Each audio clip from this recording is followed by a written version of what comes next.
A Napa guy knows not to judge a man by his car's multicolored paint job or absence of modern gadgetry. Who cares if it's technically old enough to vote and the windows are powered by the strength of your left arm? Your monthly payment is zero, and it'll stay that way. Because with over 400,000 parts and a little Napa know-how, you can keep anything on the road. She may not be pretty, but she's all yours. That's Napa know-how. Blog Talk Radio.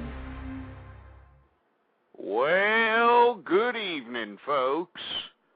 And thank you for tuning in with me once again to another edition of True Conservative Radio. And of course, I am your host, the man they call Ghost. And once again, folks, I want to thank you for tuning in with me. It has been some time since I've conducted a broadcast here on the Blog Talk Radio Network, and I'm trying to make it as frequent as possible, given the fact that so many news-altering events are happening at such a frequent rate when it comes to political matters that pertain to our lives as American citizens. And if you happen to be listening to me in another part of the world, it also affects your life as an international citizen. And I think that some of the commentary that I attempt to convey on this program hits some of these issues very hard, right in the cabeza. Hate to be using some immigrant language, but right in the damn cabeza. And we talk about subject matters that are deemed taboo or risque or whatever in the blue hell you want to deem it out here on the mainstream media, folks. And that's why I continue to conduct these broadcasts. And I want to thank you very much for your patronage, whether you're listening live or in the archive, folks. It's because of you folks that continue to listen to me loyally. That's why I continue to do these broadcasts. Now, before we get into anything this evening, I would like for everyone to please follow me on Twitter. It's the best way to figure out when I'm going to conduct a live broadcast, and that's twitter.com/ghostpolitics. All one word, no underscores, Ghost Politics. And, of course, folks, bookmark the blog at Ghost Politics, same word, just in a different location, ghostpolitics.blogspot.com.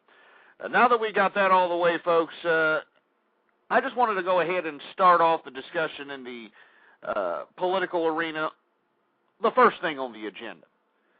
The first thing on the agenda right now is the White House is in a precarious situation on a variety of different fronts. But one in particular is the Afghanistan war.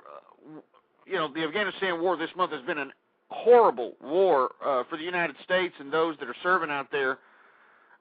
We've taken a lot of casualties. We've taken a lot of people who have gotten killed out there to roadside bombings, ambushings. It's just a horrible situation out there in Afghanistan. And anyone who's observing this from a third-party perspective can't really see an end in sight. So right now, the White House is not only fearing the overanalyzation of how they're conducting the theater of war in Afghanistan from the right, but by God, the liberals, folks, believe it or not, and I'm talking about the pinko, left-wing, long-haired, hug-a-tree, save-a-whale, bedwetting liberal. I'm talking about these anti-war liberals. They're starting to assert their quote-unquote pressure within the institutionalism of the liberal regime in an attempt to focus more attention on the Afghan war. And I'm not too sure if you folks are familiar that the Afghanistan war is one of the forefronted priorities in the Obama administration when conducting international politics. He's made it overtly clear that he is going to focus on Afghanistan. And folks, if you haven't been keeping up with the news on how many casualties that are happening out there in Afghanistan, by God, put the freaking fork down for about 5 minutes, turn off the boob tube, and start reading the news a little bit out here on the Internet. We are taking countless casualties out here, and Barack Obama and the liberal regime is insisting on sending more troops out there for a cause I really don't know what the end goal is. And we're going to discuss that here in just a minute. We're going to take your calls also, folks. But let me get more into what I'm speaking of when I say that the liberal, left-wing, pinko, hug-a-tree bedwetters are starting to put pressure on the White House to highlight the situation in Afghanistan. You see, remember, the whole purpose, or at least a good portion of the political capital that was gained during President Obama's presidential campaign, the political capital that was built during that big fervor when he was mesmerizing people and making them cry and, oh, it's so beautiful, it's a beautiful time in American history and all that malarkey. A lot of that political capital was gained based upon an anti-war sentiment within the campaign. I don't know if you folks are familiar with that. I grant Obama this. He didn't overtly say he was an anti-war president, but all his surrogates out there that were all on the boob tube media everywhere, everyone who was speaking for the Obama campaign, they were insisting that, oh, yeah, the Obama administration is going to be an anti-war president. We're going to rectify all the quote-unquote damage that George W. Bush left, all this crap. And now you've got the liberals, and I'm talking about the real left-wing liberal part of the regime. They are now asserting their institutional power in an attempt to put pressure on the White House to try to either end the Afghanistan war altogether or at the very least pull out a substantial portion of American troops out of Afghanistan. And to be completely honest with you folks, that's not what Obama's doing, all right? So for all you damn left-wingers out there, you Woodstockers, you people that are dropping acid and puffing on the Magic Dragon and, you know, putting old Jimi Hendrix records and actually believing that that moron was saying something during Purple Haze, all right, you morons are going to be a little bit upset because Barack Obama is not, and I repeat, underscore, underline, italicize, I bold this bastard, he is not going to get out of Afghanistan, folks. On the contrary, and this is what I've been saying the whole time, you can go back in the archives, I've been very consistent in my commentary. What I've suggested is that we are going to, at some point, have to invade Afghanistan and actually have a war on two fronts. Given the current idea of what is victory in this war. You see, there's a lot of perspectives of what is victory in the Afghanistan war, folks. But inevitably, I'm assuming, and you know, this is only taking what the Obama administration and the liberal regime that's in power gives us as the American people. Currently, they are fully committed to this Afghanistan war theater, and they're fully committed to a goal that is something similar to, I guess, a quasi-democratization of Afghanistan, and I don't know what the hell's going to happen to Pakistan. I mean, that's a whole other show altogether. Pakistan is on the verge of collapse. They're dealing with their own terrorist actions. The institutional authority out there is on shaky ground. They're a nuclear power. Al-Qaeda is, the Taliban, and all these Islamo-fascist fanatics are all embedded out there within the rocky terrain in between Afghanistan and Pakistan, which has basically been tribal law. I mean, there's no basic institutional authority in this region. It's all basically tribal. So they're hiding under this masquerade. So Obama, and he said this many times, and many of his surrogates and people who talked to him have insisted or insinuated on this many times, that we may just have to go into Pakistan. Not only expand the theater of war in Afghanistan, but they actually want to go into Pakistan. Now, why are we doing this? Of course, we've got a war on terror. As a matter of fact, they officially ended the war on terror, so we're no longer on a war on terror, so I guess I shouldn't really say that. But we are trying to rid the world of those people that are attempting to facilitate terrorist acts to destabilize certain regions of the country, or the world, excuse me, and attempting to highlight some ridiculous fanatical cause. I mean, we've already pulled out of Iraq, and I don't know if you folks have been keeping up with that disaster. That's also unraveling into some sort of precarious predicament that I'm keeping my eye on, and I'm sure that you folks that are out there tuning in and are political junkies or just want to keep up with the world, you should keep your eye on as well. But, folks, what do you think is going to happen here? I mean, you've got liberal long hairs putting pressure on the White House. You've got the right, of course. I mean, to be honest with you, the right wing that's in power currently, they are faceless, they're voiceless, they don't know what the hell they're doing. They're dropping the ball on the health care situation, and we're going to talk about that later. I mean, we've pointed out, or at least I pointed out many times on this program, that there is a power struggle within the liberal regime, that Barack Obama is not really in power. He does not have institutional liberal power to get the supposed agendas he wants to get through the Congress and the House, or the House and the Senate, excuse me. Once again, I don't mean to rehash old cat here, but the Clinton negotiation with North Korea to not only get those two journalists, but to get North Korea to go back to the negotiating table and let the UN inspectors back in. I mean, that whole process, folks, nobody really analyzed that very much. Everybody thought it was just a small little story. The liberal media didn't make a big deal out of it. They just sucked the emotion out of it, like they suck the emotion out of everything, just so they can keep your fat jelly asses glued to the boob tube.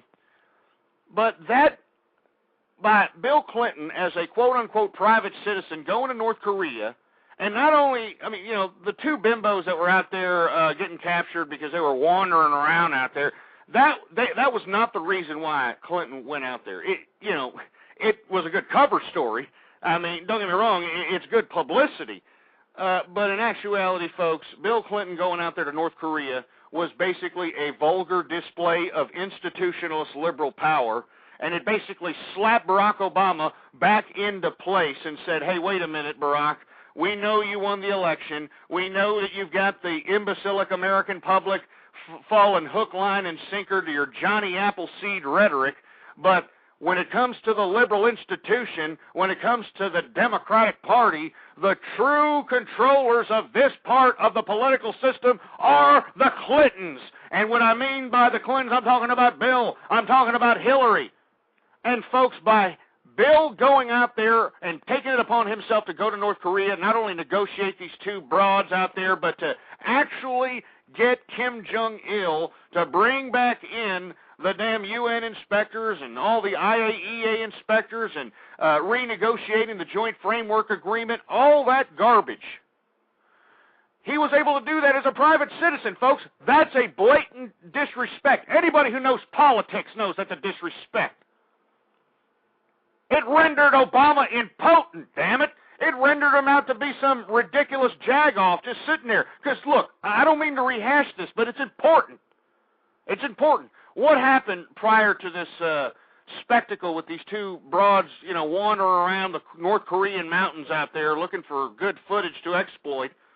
What was happening before then? I mean, North Korea was rattling its sabers hard. You know, once Obama came into office in January, it was talking garbage. I mean, it was giving us the finger. It was making nuclear tests. I don't know if you remember that.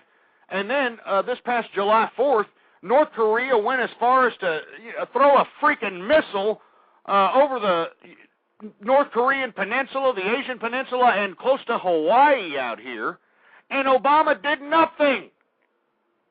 Nothing. I thought that this was supposed to be the liberal regime of diplomacy, of ultimate diplomacy, that, oh, you know what, we're going to talk out of problems and they'll love us. Yeah, right. Bill Clinton went out there and nullified the supposed presidential power that Barack Obama thinks he has by basically saying, hey, look, you're not in charge of liberal institutionalism. But don't think that that's the only power struggle, folks. The Clintons and Obama, it's also Nancy Pelosi. Nancy Pelosi is another one out there trying to vouch for power. She's always making sure that that disgusting, despicable, plastic-looking mug is on the television set saying some sort of talking point so that all the liberal idiots that are sitting here waiting for another talking point to say to their friends and their family and on the internet and everybody else that nobody cares about, she's there. She's there with a camera in her face. She's there. I mean, she's just constantly saying something at all times, and no one really gives two rat's asses about it. But, folks, she's not out there just speaking for her health. I mean, this is classic bureaucracy. You know that we have a liberal regime that's in power. That means the entire government is liberal. And if you really read about what liberalism is, it's bureaucratic crap. It's bureaucracy. They love bureaucracy. I mean, that's the whole construct of communism. It's just a bureaucratic bunch of garbage running the whole country. If you go take a look at China's website right now, and I challenge you to go do so, China, the official country of China, has a website, and it has every single bureaucratic government from, the Department of Health, which is, a subject matter that's been talked about very frequently in this country, but we'll get to that later. They've got a government-run Department of Health, the Department of Media, the Department of People Relations, the Department of the Department of Fortune Cookies, the Department of Chopsticks, whatever. They've got a department for every single thing, and you understand, this is what liberalism is about. It's about constructing bureaucracy so that the only people that are in power are those that can manipulate the system of bureaucracy to attain power. And how do you manipulate the system of bureaucracy? It's politics. All right? It's politics. I mean, this is why I don't give any respect to anybody who works for the government, because anybody who works for the government is getting the same amount of money. Maybe they get a yearly bonus because of tenure pay or whatever kind of arrangement they have.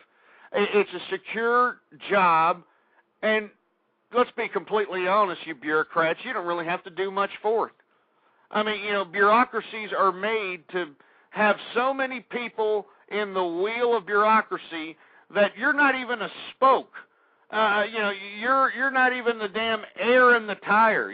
I mean, your bureaucratic position could be so insignificant that you really don't even need it. But because you have it and because you're making lots of money from that bureaucratic position, you're going to fight like hell to keep it.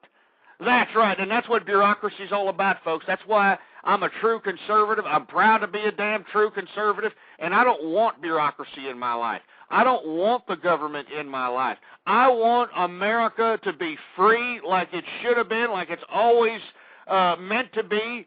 We don't need the government to sit here and instill bureaucratic systems upon our lives to dictate us all right?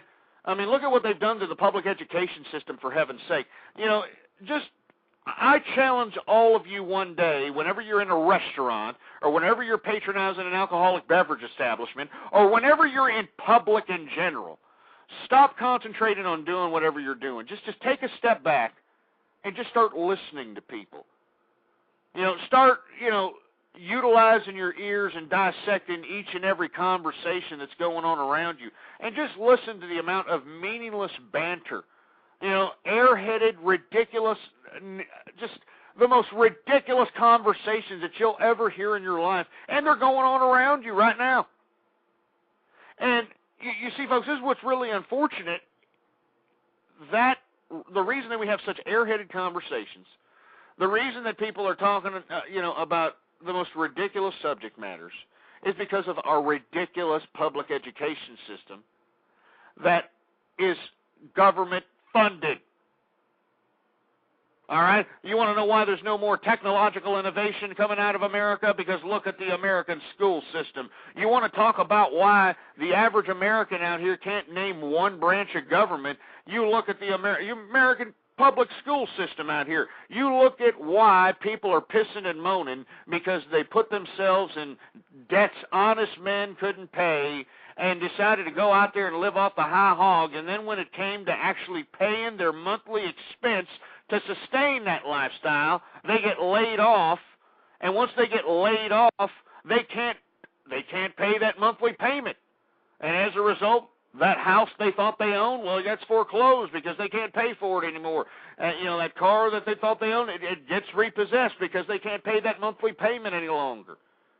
And you see, folks, our public education system didn't teach our public to understand money mechanics, understand the financial systems. Our public education system didn't teach us how to do that. They didn't teach us how to dissect all this bombardment of advertisement that's around us 24 hours a day. This public education system didn't teach us how to do the things that, in my opinion, I think anybody with common sense should be able to do, but obviously that is not the case. So you have to lay the blame on someone, folks, and I not only lay the blame on public education, but I lay the blame on the parents. Parents and public education. And why are the parents to blame? Well, the parents are no longer being parents anymore. And this is why I'm so critical of the baby boomers and all these people that are trying to, piss and moan about Social Security and all the garbage that you're hearing this demographic of people hollering about. These are the same people that sold their children out and left them with no economic opportunity, no means of production in America, and forced them to get educations at vanity universities averaging $70,000 plus in debt before they even get into the employment game. So I'm just saying, folks, we need to start unearthing these contradictions that are within our society currently. We need to stop pussyfooting around and saying, oh, they just don't exist. What we can do is have the government spend more money, print it up out of nowhere, have stimulus package 3, 4, 5, 12, 27, and 66, whatever the crap, and just continue on doing it, and we'll just slowly, incrementally go into socialism, and everything will be some perfect utopia, and everything will be just great. And it's not, folks. It's not going to be great. All right, and this is what our public education system pussy-pampered our children into believing, that there are no losers. That you can't lose in this society. Folks, you're going to have to freaking lose in society, you stupid nimrods. You can't keep tickling your bacon-bedridden ass crack and thinking that you're going to make a bowl of salad. It's just not going to happen. You need to realize that you have to take some personal responsibility and take some initiative to go out there and not only attain all the materialistic widgets that deem you a quote-unquote successful American. You need to take care of your family. You need to take care of responsibilities that go beyond your ridiculous materialistic needs. And that's what everybody has, it's just gone over everybody's heads. That's why the family has been destroyed. All right, that's why you've got women shitting out 8 kids, because they can get $8,000 a month from our government. That's why you have more divorces, because if you have a divorce, you're more likely to get an entitlement. You're more likely to have sympathy from our ridiculous feminized society. It's ridiculous. It's false. I know I'm getting off on a tirade. We were talking about the damn Afghanistan war here. But, folks, every time I wake up in the morning and take a good whiff at the liberal regime that we're currently living in our present day, I want to go back to sleep, literally. I just don't even want to wake up. You look at the amount of stupidity of people. And I'm not speaking of you generally, folks. I get a lot of hate email from a bunch of ass clowns who, sit here and, how dare you call me a fat ass, and how dare you call me an idiot, and how dare you say I suck, and all this crap. Look, a group is defined by its majority. I'm not talking about you individually, but you need to realize that our country is in some dire straits, and the only people that are going to change it is us, you and me.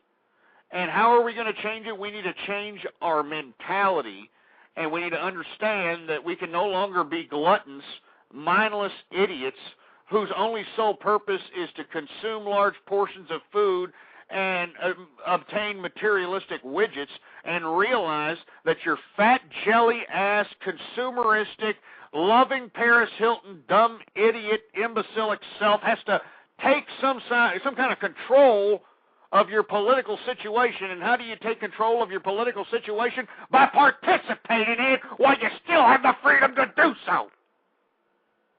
That's what you do, folks, but people have failed to do that. Oh, no, they want to get the latest car. They want to get the latest house. They want to get the latest clothes. They want to get Dolce & Gabbana. They want to get Coach purses. They want to get all this malarkey before they realize what in the blue hell this country it's about. It's about freedom, not about stimulus package checks, not about publicly funded health care, not about any of this malarkey. You know, I find it funny that you've got these stupid liberal minion idiots out here, and they're all across the country. I guess we're going to go ahead and segue into the healthcare bit.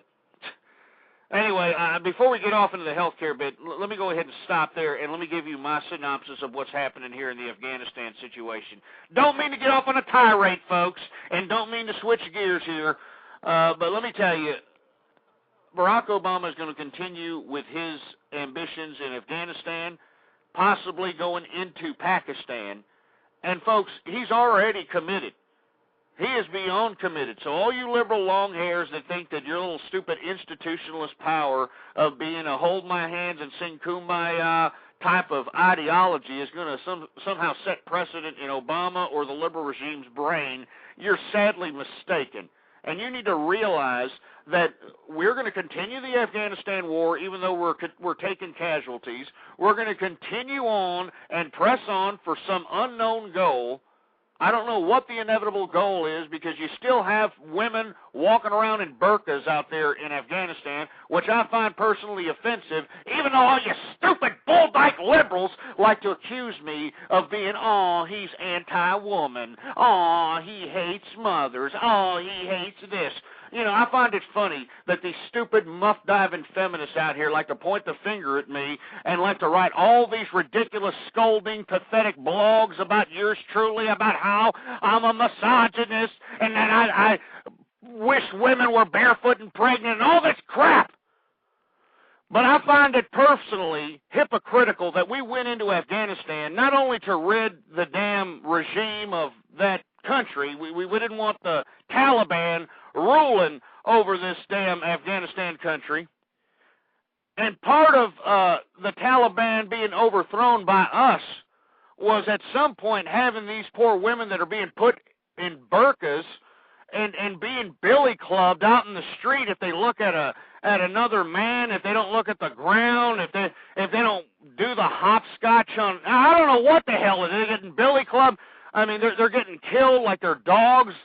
I mean, if they're accused of any kind, even a thought, if they're accused of thought crimes out there, and you stupid muff-diving feminists, you have the audacity to sit here and be critical of me, who is a unapologetic anti-feminist, because I think all you damn muff-diving pieces of Gloria Steinem worship and trash have ruined this country. You ruined it.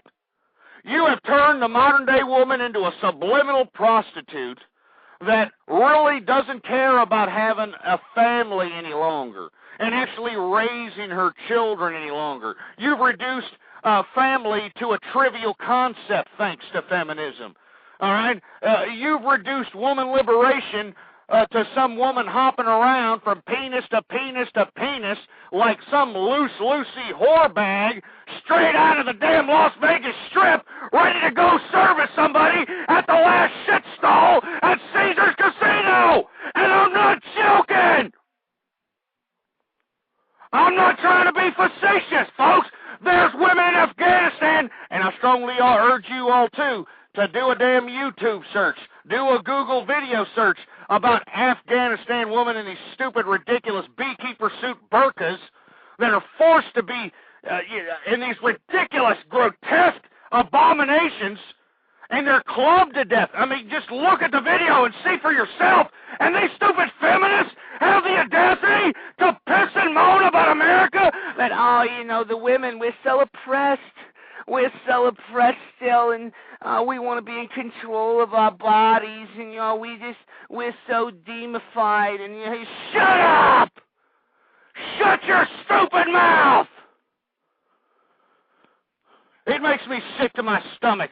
You know, this feminist movement and this liberal ideology has feminized and liberalized our entire system of government. Our entire system of government. Even our judicial branch, folks. And we've discussed this on many different shows also. And not to get off on another tirade there, but the reason I went off on the Afghan women in the beekeeper suits being clubbed to death and shot on the street like a bunch of dogs is because I find it ridiculously disgusting that we are supposedly out here trying to liberate this country from Islamic fascist repression. All right? And yet we are having elections. I don't know if you folks have been keeping up with the elections. It's conveniently Ahmed Karzai running for re-election against Abdullah. And for all the political junkies out there, he was the individual that was the spokesman for the Northern Alliance during the initial bombardment of carpet bombing, or whatever you want to call what we initially did before we actually sent in a few ground troops in there. Abdullah was the spokesperson, so he's actually running against Ahmed Karzai. And Abdullah is, I don't know if you've been keeping up with the press, he's already crying foul. I mean, he's saying that Ahmed Karzai is ballot stuffing, and it's just ridiculous. I mean, if you call this democracy, if you call this an attempt at propping up some sort of a free government, it's a grotesque abomination.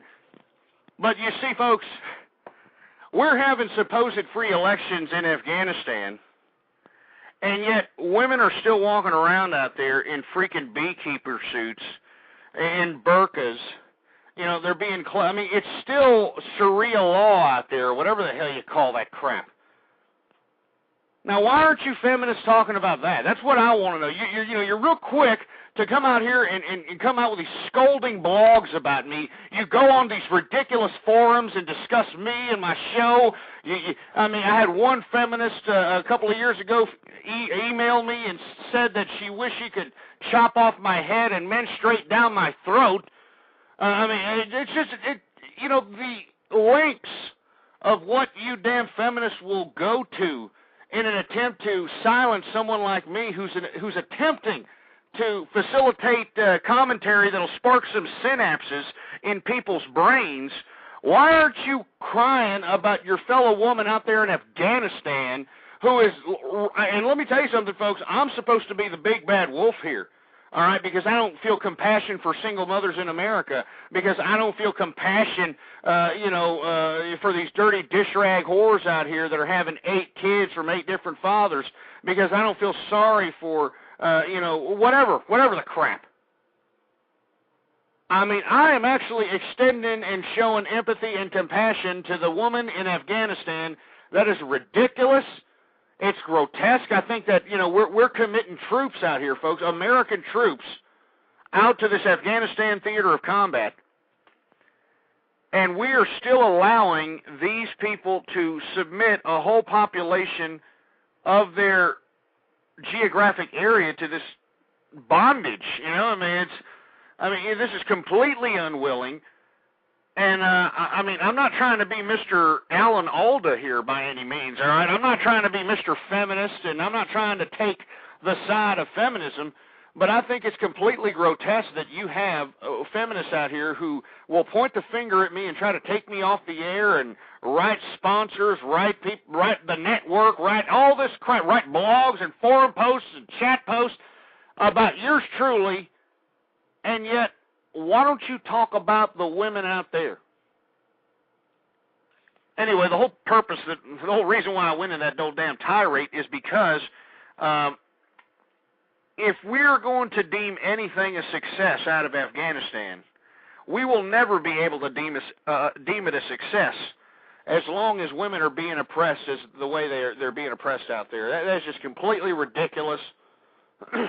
It's pathetic, we all have our religious cultures or whatever, but that's just pathetic. All right, that is just dehumanization. It just takes humanity and degrades it by 1,000,000 times to the 20,000th power. It's just not. It's just something that we shouldn't have been tolerating, and we have tolerated, folks. While our boys are being killed out there to supposedly prop up this ridiculous democratic government that we were supposed to construct out there, they're still oppressing a whole society of women with these beekeeper suits and killing them for, looking at another man or thinking about another man or getting raped. Believe it or not, you can get killed for getting raped, because if you get raped out there in Afghanistan, it's your fault. You must have provoked it. You weren't in your burqa like you should have been. You were showing off a little toe or something. I don't know. A little foot. I mean, I guess you can't show off a little leg out there, so you were showing a little foot. And, you intrigued one of these, Mohammed worshipers to go and penetrate your body forcefully, and it was your fault because you were showing it off. You shouldn't have been showing off that heel, or that foot, or that toe, or whatever the hell you were showing off. I'm not trying to be facetious. That's how it works out there in Afghanistan, folks. I don't mean to be joking, but, you women out here in the West, in America, and you feminists, you should be so lucky that you're in a society that has not only opened up and acknowledged your plight and acknowledged your suffrage, but has gone completely overboard in acknowledging it, in my view. I think that, this whole feminist and liberal idea of pussifying America with political correctness and, we got to show compassion to these people and that people. Well, this is America. We don't have to show compassion to anybody. Whatever happened to freedom, damn it? I mean, that's the whole purpose of this program. I mean, whatever happened to for the freedom of us not really caring about something we don't really want to care about? I mean, me personally, folks, I don't mean to get off the Afghanistan subject matter here. But I don't really care about single mothers out here in America. All right? And the reason I don't care about it is because of their own ridiculous mentality of believing that because they're single and they're working and they're dumping their kids off on an illegal alien child care provider, that they're somehow deemed an independent woman, like they're accomplishing something. I mean, I'm sick and tired of embracing divorce. I don't believe in divorce. I mean, it's been proven throughout history to raise children and to give them a proper balance of authoritative process and parental guidance that constructs a good adult. And you can look at the statistics on that, folks. Look at how many people that are in prison that were raised by single families, all right? And then you come back to me and talk about, we should still feel sorry for it.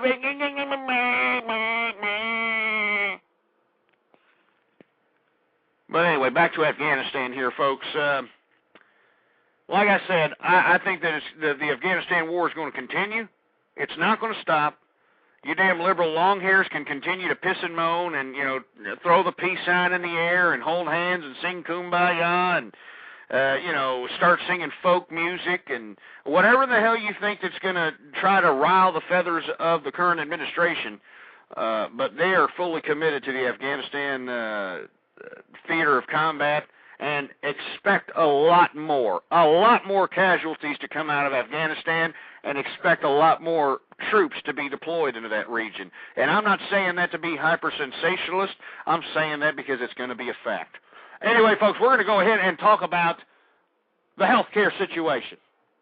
That's right, folks. We're going to go ahead and talk about healthcare, and I know that we've been beating a dead horse when talking about this subject matter, but it's not only been me. It's been the boob tube media, rather. Didn't mean to stumble over my own words there.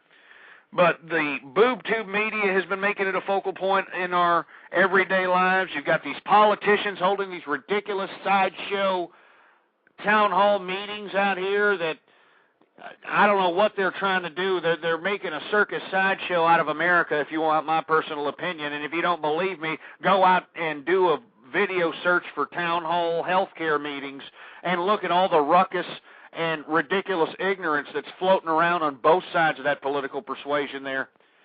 But let me tell you, I think that not only did the Republicans drop the ball on the fact that there's an obvious power struggle within the liberal regime, I think they've dropped the ball completely on health care.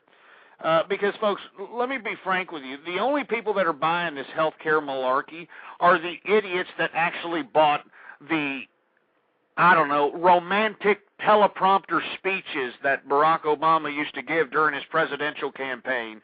And, they still have remnants of supposed fervor within them from those speeches to continue to be propaganda machines for this liberal regime's malarkey. All right? But everybody else has pretty much woken up to the fact that whatever Obama and the liberal regime are proposing for health care, it's going to be complete crap. I mean, everyone knows that. But what's unfortunate is they don't know why it's going to be complete crap. All right? And the Republicans have dropped the ball on that. I mean, they're just being critical about, oh, we don't want a public option. We don't want a public option. A public option is a very minute problem with health care currently, folks. And we've talked about this over and over and over and over and over, but we're going to talk about it here for a little bit again. Now, folks, for all you folks that I don't know where you're getting your information from.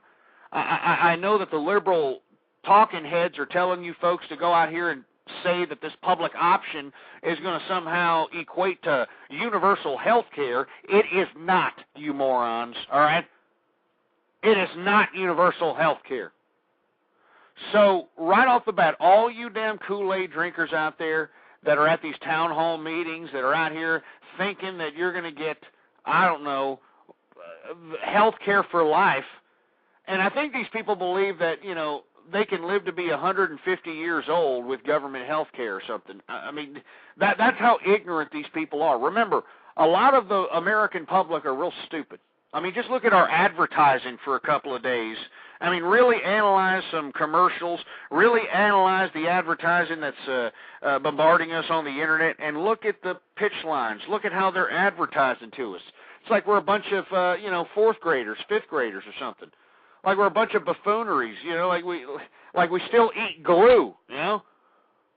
You know, like we still believe in the freaking tooth fairy or something. It's just stupid. But that's America, folks. And you see, America just does not understand what is happening here with this healthcare situation. Now, once again, folks, I hate to reiterate, but Obama is going all in on this damn healthcare bill. He is going all in. His whole political capital from here on till the end of his term is relying strictly on this healthcare bill. And, of course, the liberal media is not going to tell you that. They're not going to say, oh, well, Obama's credibility is on the line for the health care bill. They're not going to say that.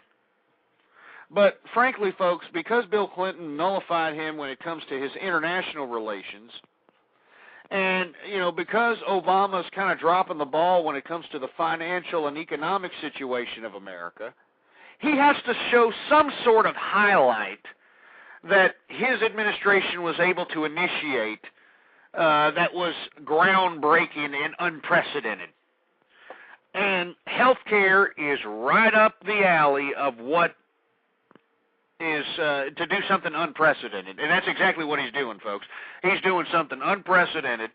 What he's trying to do, he's trying to facilitate an attempt at conveying this proposed health care bill to the public as if it's universal health care, but when in actuality he's given the entire health care industry to the health insurance companies.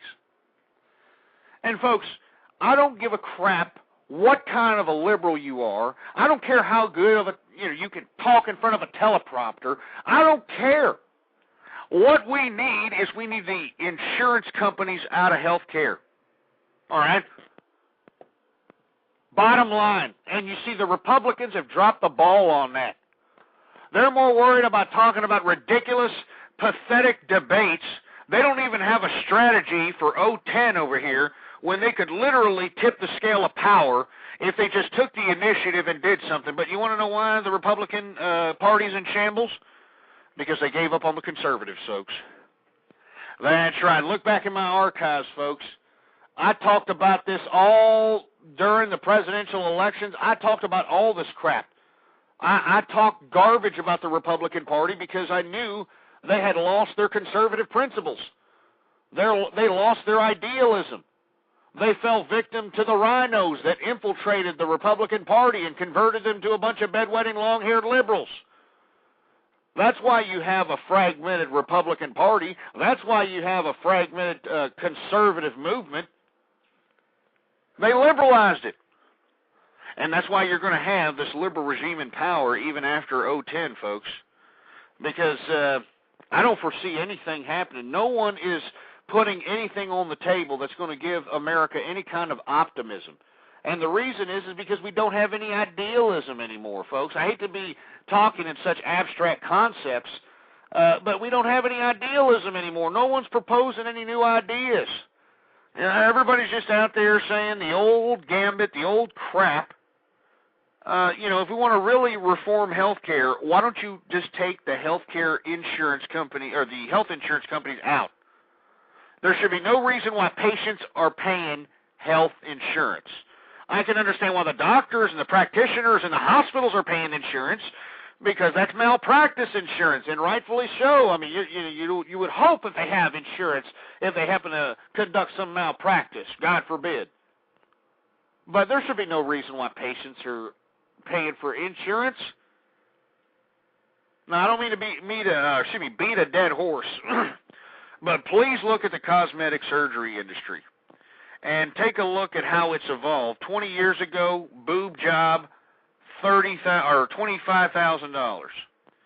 Today, you can get a boob job or an ass implant or liposuction, $2,000, maybe a little over $2,000. I had a woman in here come into the chat room the other night and said that for one biopsy on one breast, $9,000. But if you want to be some ditzy bimbo who wants to improve her assets and, you know, get more drinks at the club and, get their rent paid based on, showing some cleavage, well, by God, you can go and get yourself a damn boob job, $2,000. And this is where Republicans are stumbling on health care, folks, because they don't have any idealism. You know, there's a whole bunch of people out there waiting. You know, I mean, you see them at these town halls. They're waiting. They don't want what's about to happen here. And what's happening here is not only is the healthcare industry going to be taken over by health insurance, but the public option. You know, for all these morons that keep talking about the public option, I'll tell you what it is. It's a publicly funded insurance company, which means the government is paying for the public option insurance company. And these are for folks that can't afford the mandatory insurance that you're going to be forced to get as an American citizen. And if you don't get health insurance for yourself and you can afford it, you're going to be penalized by fines or a possible trip to jail. And this is being proposed right now in the healthcare debate on Capitol Hill here, folks. I'm not just pulling this out of my derriere. Anyway, this public option is going to be a government-funded insurance company that is going to give insurance to those that are deemed, impoverished, or those that can't pay for their own health care out of pocket. They're going to be given the government public option. That's what the public option is, folks. But other than that, you are going to be forced by the government to purchase health care insurance. Now, and if you don't purchase it, of course, you're going to be fined, or you could possibly go to jail. Now, what I don't understand is if you want true reform, liberal regime, why don't you just take the insurance companies out of there, and not only that, take Medicare, Medicaid out of here. Just take it the hell out. I'm sick and tired of seeing it. And allow doctors to, basically call their own prices. Basically allow doctors to charge what they feel like they want to charge for certain options and have people come out the pocket for those charges. And, of course, this to do that, you're going to have to restructure a whole gambit of the healthcare system. I mean, tort reform, abolishing health insurance for the patient, the way that, doctoring is administered, the whole works.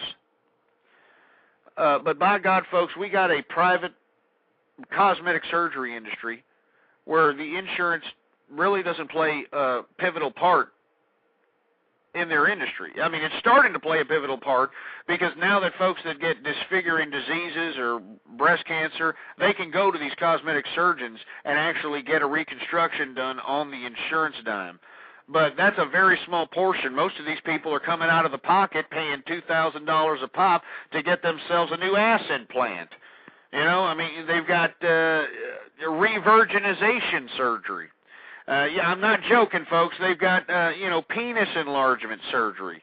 These are actual procedures being done in cosmetic surgery, and people are paying for them. They are coming out the pocket, folks. I challenge you to go do a search on cosmetic surgery and realize that we're in a recession.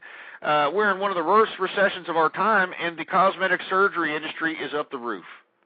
It's up the freaking roof. And to show you an example of what I'm speaking of, and I hate to use Walmart as an example, folks, but Walmart's not stupid either. Walmart knows exactly what it's doing. Walmart is now, and not only that, Walgreens are following suit, and I believe a couple of the mainstream pharmacists are following suit. They're actually putting in small little doctors' offices right in their facilities right there. And they're charging out-of-pocket expenses, folks. You need a checkup. You need some, I don't know, you get the flu, you need some regular vaccinations, you need some typical general physician practitionery. You can go to a damn Walmart and a Walgreens, pay these people like $20, $25, and lo and behold, you got a doctor there to, sit there and actually do what any other doctor does.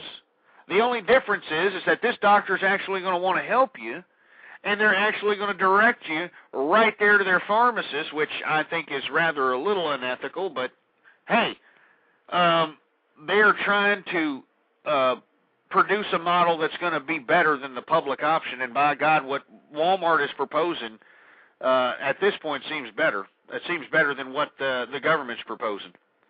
But apparently you just go in there, you give them $20, they look at your throat, they do the whole general practitioner procedure and the protocol, and they can diagnose things like flus and skin ailments, these general practitioner-y type of disorders and ailments and that sort of thing. They can easily give you a prescription, and you can be there and in and out, no problem. No waiting in line, no, I need to go get an appointment, and, I need to do this and that. And in some of these stores, they're open 24 hours a day. So you got a 24 hours a day doctor's office in these Walmart, Walgreens locations. They're not in every Walgreens location, folks. It's only being practiced in high-dense metropolises and those sorts of mainstream cities. But it's going to be spreading like wildfire and come into a city near you where you can literally go into the Walgreens and the Walmart, pay about $20 to go see a doctor. They'll generally know what in the blue hell is wrong with you unless you got some serious specialized ailment, like, you got, one of these ridiculous skin disorders that needs a dermatologist or something of that nature. They can pretty much diagnose anything other than that, anything non-specialized.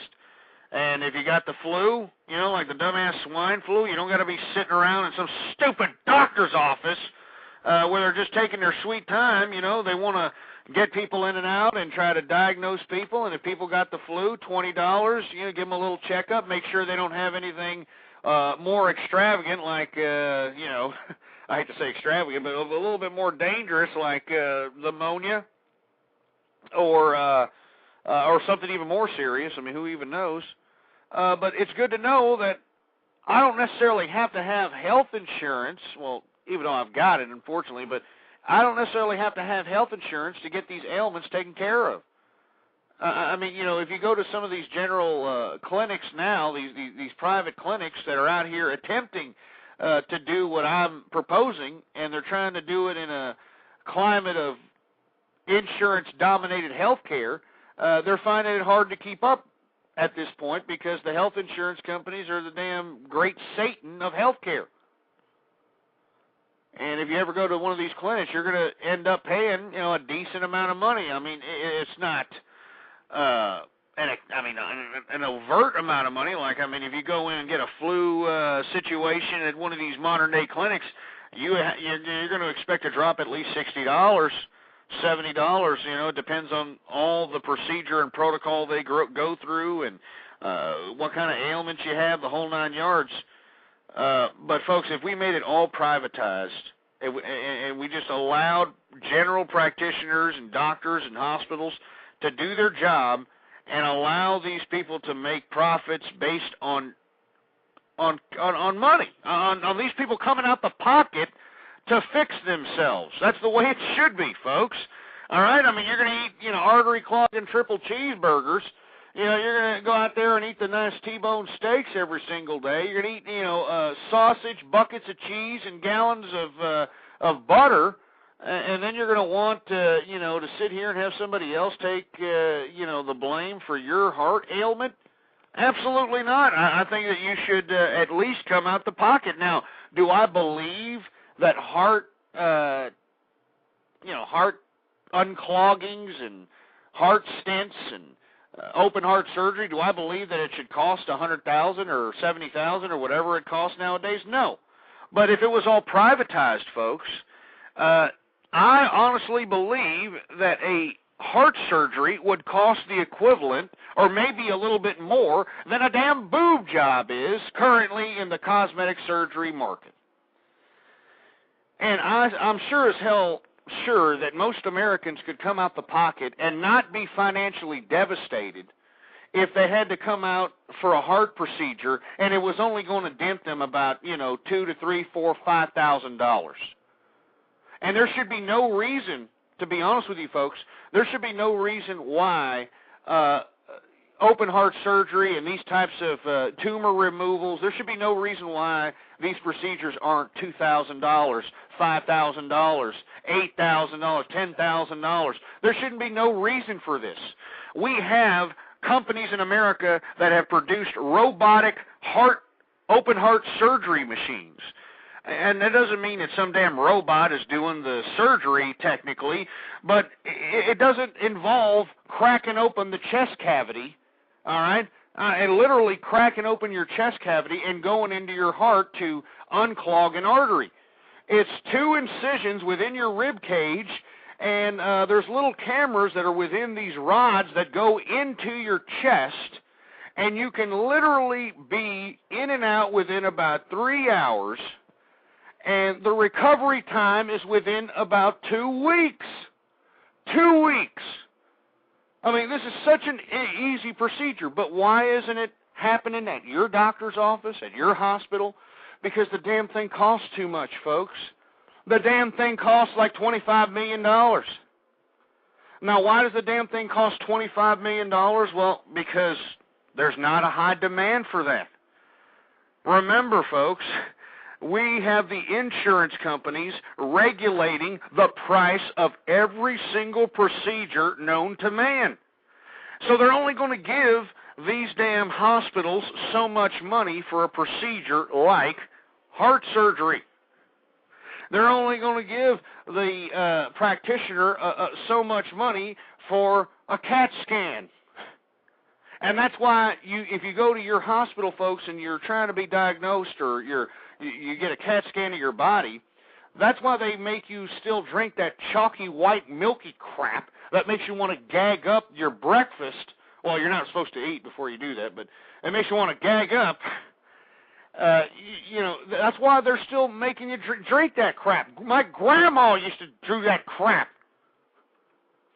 Are you kidding me, folks? I'm telling you, this is 70s, late 60s technology in the year 2009 that's being used to diagnose heart disease, diagnose cancers. And why are they using 70s technology and not the new modern-day body scanners that can pre-predict heart disease, that can pre-predict ailments years in advance?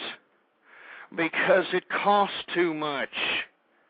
And based upon the preset limits of every procedure known to man by the insurance companies, these damn general practitioners and these hospitals and all these doctors have to somehow mathematically rig themselves to not only pay off the huge amount of insurance that they have to pay for malpractice insurance and have to pay for all the expenses for running a hospital or a doctor's office, which entails all the doctor's tools and light and water and employees, yada, yada, yada. But they also have to be able to make enough money to make a profit so it can be worth their while to even be a damn doctor. And you see, folks, that's why you have doctors out here charging $200 an aspirin. That's why they're doing this kind of crap. Because, do you understand? This is why. They are trying to make a profit. And you see, folks, we don't have a system in America that refuses health care, all right? Nobody has refused health care in this country, all right? I mean, everybody can go into a hospital right now and get surgery done if it needed to be done at that instant. But how our system works is if you can't pay for it, it's going to roll over to the next idiot that goes into that same hospital and can pay for it. So if somebody comes in and has a heart procedure and they can't pay for it, well, those losses go to the next patient. And that's why you got $200 aspirin. That's why you have these astronomical amounts of money for the most ridiculous and mundane crap. All right? That's liberalism, folks. I mean, this is how it's how it works. But if we had privatization, folks, privatization of medical or of health care, it would be a lot better. We wouldn't have health insurance companies regulating the prices of procedures. We would have doctors that can actually bankroll the amount of money it takes to get these extravagant surgery tools. Robotic open heart surgery shindigs and body scanners and all this, this unbelievable technology. It's just basically sitting on the shelf because nobody can buy it because they can't make a profit if they do buy it. They'll never be able to pay it off. And this is why I'm saying, folks, please, if you want to have somebody to reform the healthcare system, you're going to have to tell these people, hey, look, the bottom line is we're going to have to get the health insurance companies out of healthcare. You want true reform, get the health insurance companies out of healthcare. And by God, you do that, I guarantee you, folks, supply and demand will kick in. Why? Oh, first of all, why wouldn't supply and demand kick in, first of all? We're all going to get sick. We all eat like crap. We all stuff our faces. We all do things that are going to get us hurt, and it's just inevitable. So why can't the supply and demand factor work in the same aspect as in healthcare? I mean, you have to understand, folks, remember when DVDs first came on the scene? A DVD player was like $1,000, all right? They were like $2,000 to get the first DVD players out in the market. What happened? Well, other companies saw that, hey, this DVD thing, it might take off. Let me make a DVD player. Let my company make a DVD player. Let me make a new kind of DVD player. Let me make a better kind of DVD player. And before you know it, you started having all these companies going after the DVD market that eventually the price came down. And now you can go to a damn, any of these damn electronic stores or a damn Walmart or Target or somewhere and actually get a damn DVD player for about $25. I mean, do you understand? I mean, it would be the same crap in healthcare. I mean, I just don't understand why it's so hard for people to comprehend within their menial perspectives. I mean, can somebody please tell me why it's so hard for these people to understand?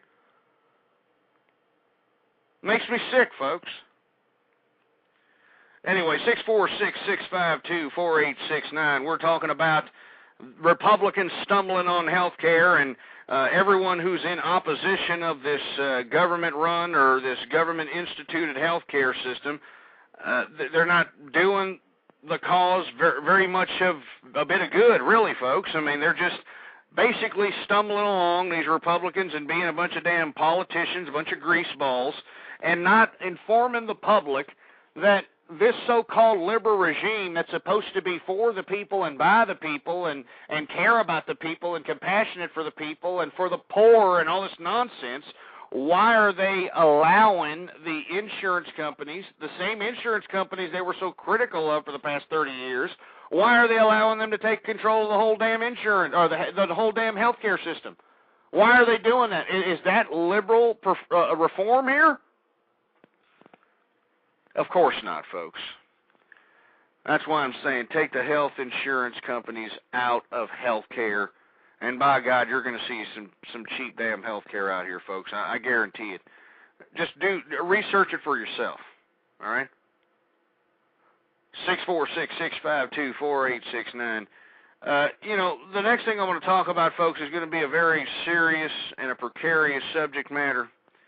I know I may hurt some people's feelings, and, there might be some people that know some, a few individuals that may fall under the category that I'm about to describe in this next segue in the new commentary. But, folks, I'm talking about psychological disabilities. That's right, folks. I want to go off here on psychological disabilities because, frankly, I don't believe it. First of all, I don't believe in psychology, let alone psychological disabilities. Now, I don't mean to sound like a Scientologist Tom Cruise whack job here, but let's be honest, folks. What the hell is psychology? Psychology is a pseudoscience that is nothing more than observational common sense, if you want to be, truthful about it. All right? I mean, psychology is real quick to diagnose all these ridiculous, peculiar ailments and always come up with new, terms and ideas for people's whacked-out behavior. And every day there's more medications and drugs and mind-altering crap and happy pills and all this malarkey. But what in the blue hell is psychology and psychiatry? It's a pseudoscience, folks. It's a pseudo-damn science. I mean, haven't you noticed, folks, or I don't know if you've read up about psychology, as much as they diagnose, as much as they like to say that people are bipolar and schizophrenic and all these other stupid, ridiculous ailments, haven't you noticed that psychologists and the whole realm of psychology hasn't concocted a cure for a damn thing?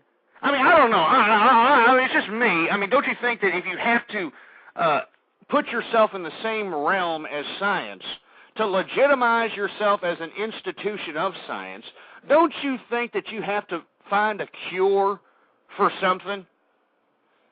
And if you look at the institution of psychology and psychiatry, folks, there are no cures. All right? There are no cures for all these ridiculous so-called ailments that they pop out of their colon. All right? There are no cures for schizophrenia and bipolar and all this malarkey, depression and all this crap. There's no cure. But there's plenty of drugs, though, huh? Yeah. There's plenty of drugs out there to go out there and go to town with and make yourself happy, make yourself feel better, make yourself feel like somebody special. But, folks, there are no cures in psychology, and I don't understand why America and the international community can sit here and stand and look at psychologists as serious scientists. They're not. And this brings me to my main subject matter, psychological disabilities. So what are these people that are supposedly suffering from these psychological disabilities? Well, what's their problem then, Ghost? What's their problem? Now, folks, I'm going to be completely honest with you. I'm not trying to say that there's not brain damage people, all right? I'm not trying to say that there aren't warped individuals out here. I'm not trying to say that, the devious soul that man is, that he's somehow innocent and virtuous and infallible. I mean, what psychology does, it describes the obvious observations, all right? I mean, if somebody is if somebody's going to go out and kill somebody, it doesn't take a brain scientist to realize that they're not like everyone else. All right? I mean, if someone is going to go out there and, eat paint chips and, talk to imaginary friends in the street, it doesn't take a brain scientist to realize that maybe this person has just lost his rocker there, all right? But I'm talking about all these ridiculous Munchausen's by proxy syndrome and bipolar disorder and hyperattention. I mean, just all these ridiculous disorders that these pseudoscientists that call themselves psychiatrists and psychologists have sat here and put forth to us. I just think, in my personal opinion, folks, that most of these little stupid ailments invented by these dumbass pseudoscientists do nothing. They do nothing but kind of give an escape to antisocial personalities to somehow obtain a social interaction or social setting. Let me explain what I'm saying here, folks. I don't mean to plug this movie in any regard. I think it was a horrible, ridiculous, stupid, pathetic, disgusting, grotesque, smelly, pathetic piss ground of a movie. But I'm talking about this ridiculous Lars and the Real Girl, all right? Now, I don't want to give away the movie. As a matter of fact, I don't even know how it ended, so I really don't think I can give away the movie. But I'm going to give you the general premise of this ridiculous, pathetic, cinematic garbage that was just shoved out of the American Hollywood colon pipe. It's about some man who is, he has some sort of an antisocial problem, and, he's just a nut job of some sort. Of course, they try to classify it as some sort of ridiculous and big word jargon that was popped out of the anal passage of some pseudoscience psychologist out there. But apparently he actually believes that some mannequin is a real girl. All right, so believe it or not, he supposedly lives in this small town, and he walks around with a stupid, ridiculous mannequin all over the place, and he's actually talking to her and all this malarkey. And the family, I guess everybody liked the family, so the small town kind of played the charade that this stupid idiot was trying to, put forth as legitimate disorder, that he really believed in his mind that it was a real girl, that the doll was real, that it was his real girlfriend, and all this crap. I mean, it was a sex doll, folks, is basically what it was. It was one of those sex dolls that you can order, for, folks, we're all adults. It's after midnight, folks. We know that type of sick crap is around and about on the internet. It's around and about all over America and the world. That's basically what it was, So, supposedly, in the movie, the whole town is sympathetic to this ridiculous schizophrenic moron, and every time he brings his stupid doll around, everybody's like, oh, well, how are you and your girlfriend? And how's your girlfriend liking it? And they actually really take this ridiculous, imbecilic game as legitimate. And you see, folks, of course, the movie is going to slant it to legitimize dumbass activity as quote-unquote mental disorders. But if you want my personal opinion, folks, I think that, people who concoct ridiculous disorders like this, in my view, I think that they've either hit a low point in their life and they can't tap into a social environment that is conducive to pacify their emotional state.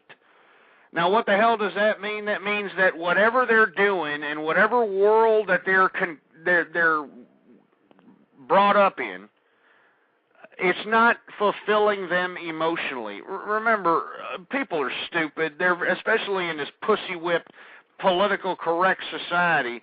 These people out here are emotional, and to be honest with you, that's the problem with liberalism. They overload you with emotion, and it drives a lot of these idiots nuts. Now, in my personal opinion, I think that, people at some point, whether they've always been a loser and antisocial their whole life, or they were somehow ostracized or somehow lost their credibility amongst their social circle, whatever the case might be. These mental or so-called mental disorders give these morons, these antisocial idiots that can't get a personality because they're either too lazy or too stupid or ridiculous, all right? It allows these people to force themselves upon a social setting. And what the hell does that mean? That means that people are forced, based upon our new pseudoscience of psychology, to acknowledge these useless pieces of antisocial crap that are trying to disguise their little, ridiculous anti-socialism and lack of personality behind some stupid psychological disorder. All right? It actually forces everyone that's around this idiot that supposedly, whatever psychological disorder this moron has, everyone has to acknowledge it and be sympathetic to it and cater to it and kind of pussy pamper around to it.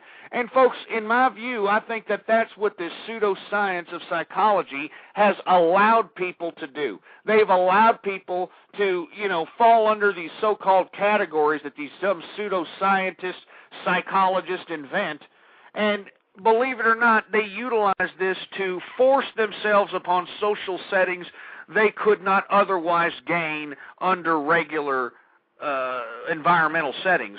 Being their regular selves, they would never be able to be in the social settings or get the amount of attention that they are getting if they have some stupid mental disorder that some idiot psychologist labeled 30 years ago. And this is why I don't have any sympathy for anybody who's depressed, anybody who's got bipolar disorder, anybody who's, like this stupid idiot movie that I was just describing, Lars and the Real Girl, and I advise you not to watch that movie. It's literally right out of the colon of Hollywood. It's just, I don't even want to talk about it, but it's trying to legitimize people who have supposed ailments like Lars in this movie, who thought some sex doll or some mannequin was a real girl.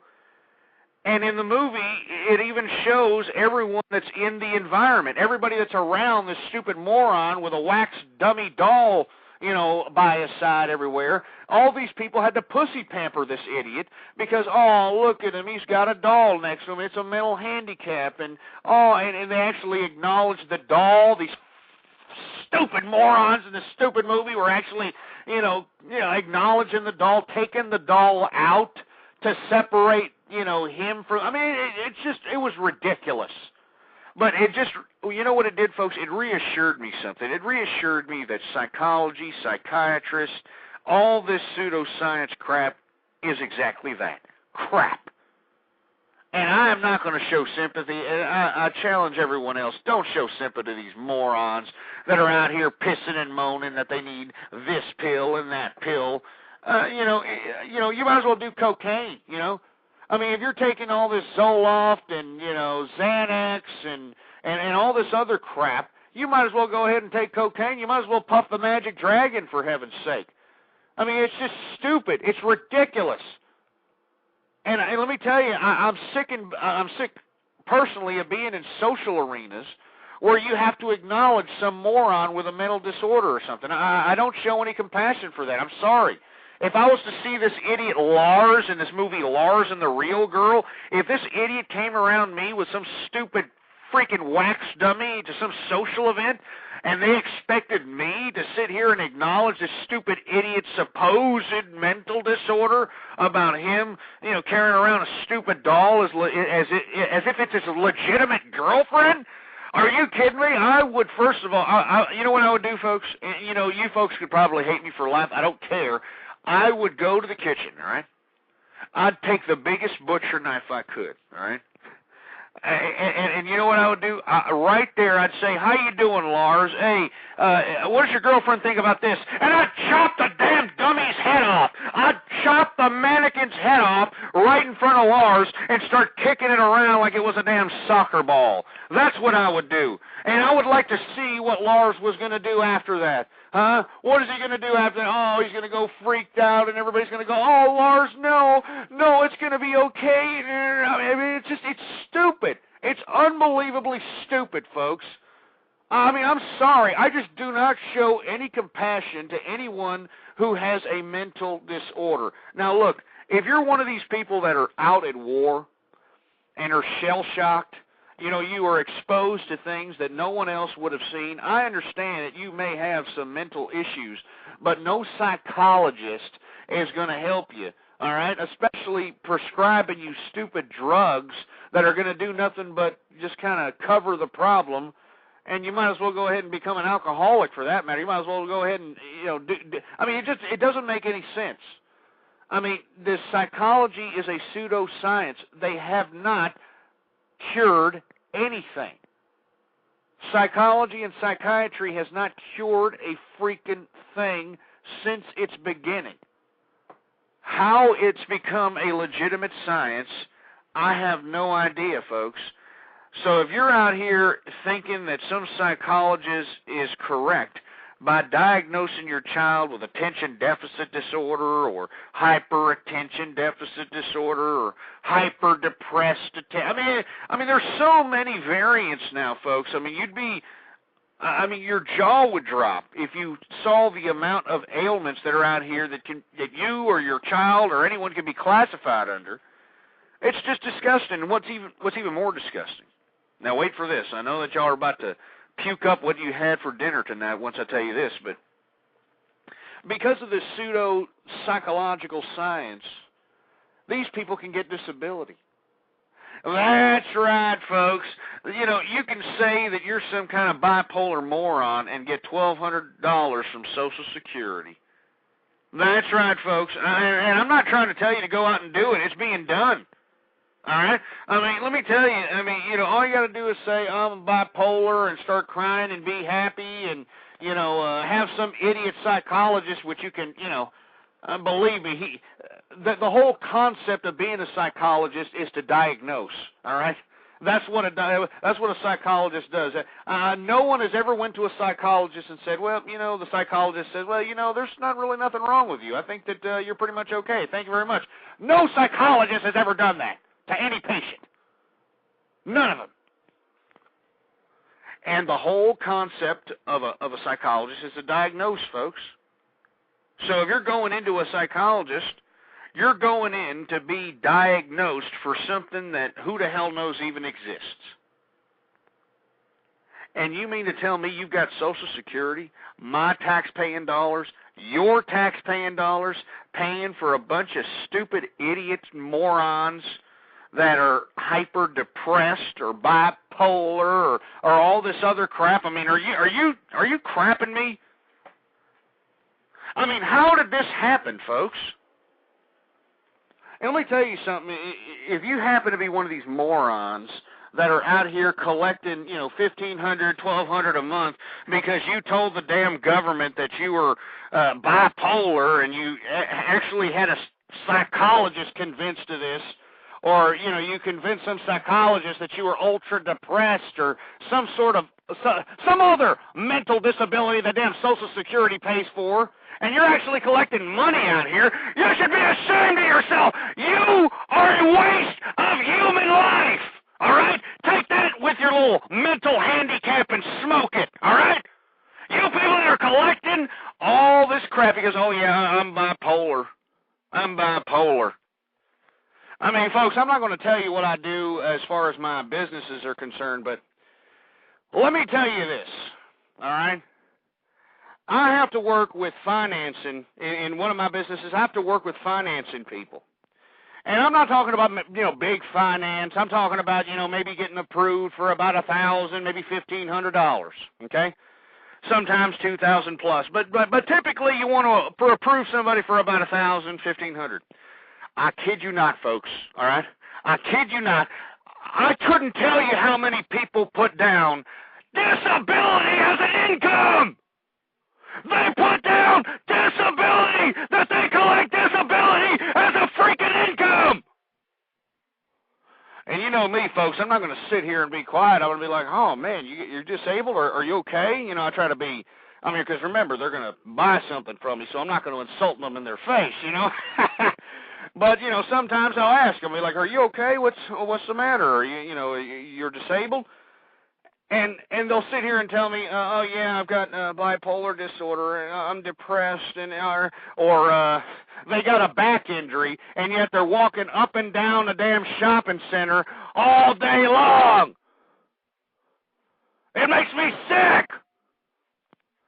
And you see, folks, I don't understand why you, and I'm talking to you, if you're a working American, all right, if you're an American that has integrity in themselves and has never collected an entitlement in your life, never got help from the government in your life, and you're a hard-working American, you should listen to these words.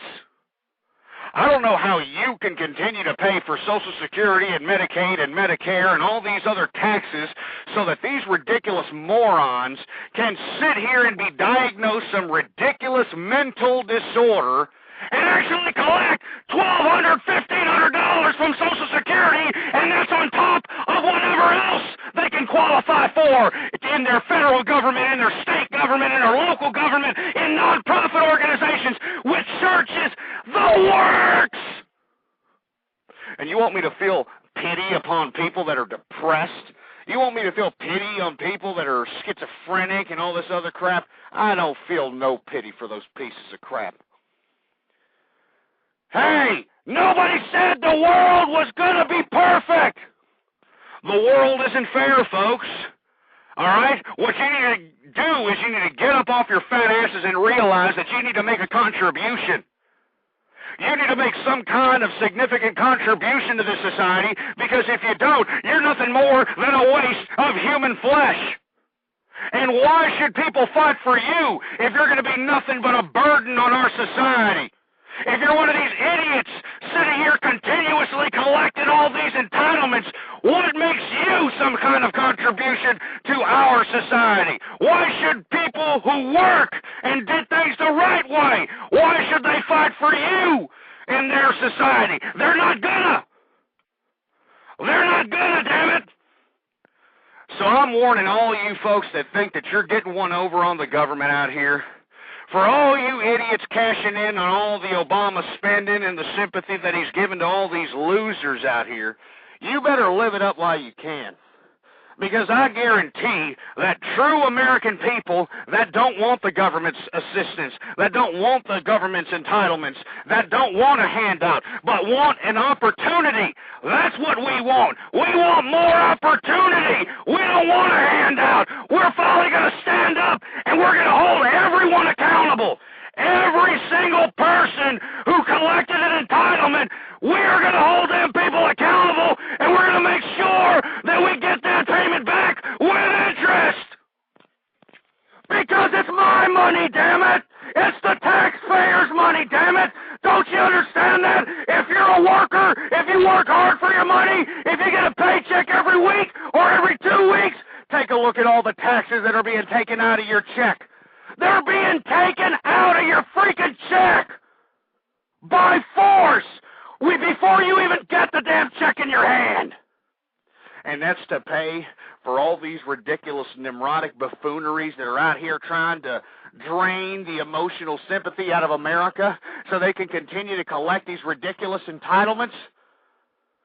That's crap. We don't want government handouts, folks, and I want you to repeat that mantra and repeat that mantra to everybody you know. We don't want handouts. We want opportunity. And we're going to continue to say it, folks.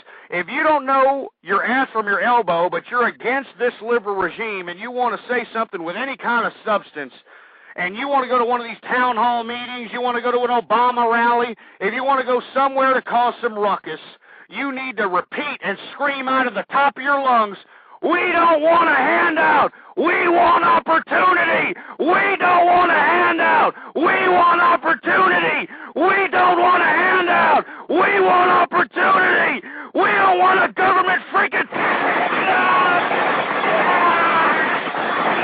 government handout.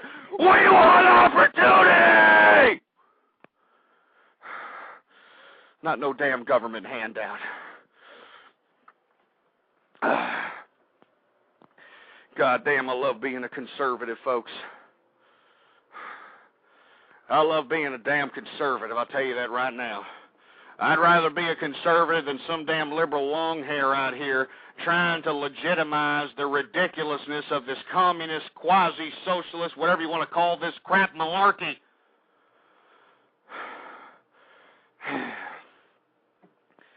646-652-4869 is the number to call here. We're going to take a caller from the 917 area code. You're on the air. Hello, 917, you're on the air. Hello. Well, we ain't got nobody on there. I don't know what's going on, folks. If there's something wrong with the switchboard, give us a call back. 646-652-4869 is the number to call. But let me tell you something, folks. Once again, I don't mean to sound like the big bad wolf. I don't mean to sound like I'm supposedly unsympathetic to folk. But gosh damn it, I don't want to sit here and continue to pay taxes so that these stupid losers that are out here mooching the system and mooching the government out here, I don't want to pay for them anymore, folks. I mean, you know, if you want to pay for them, well, why don't you take your money and pay for them yourself? All right, go adopt a liberal. All right. I mean, that's what we need to do. Go adopt a liberal and go pay for them. Move them into your house, all right?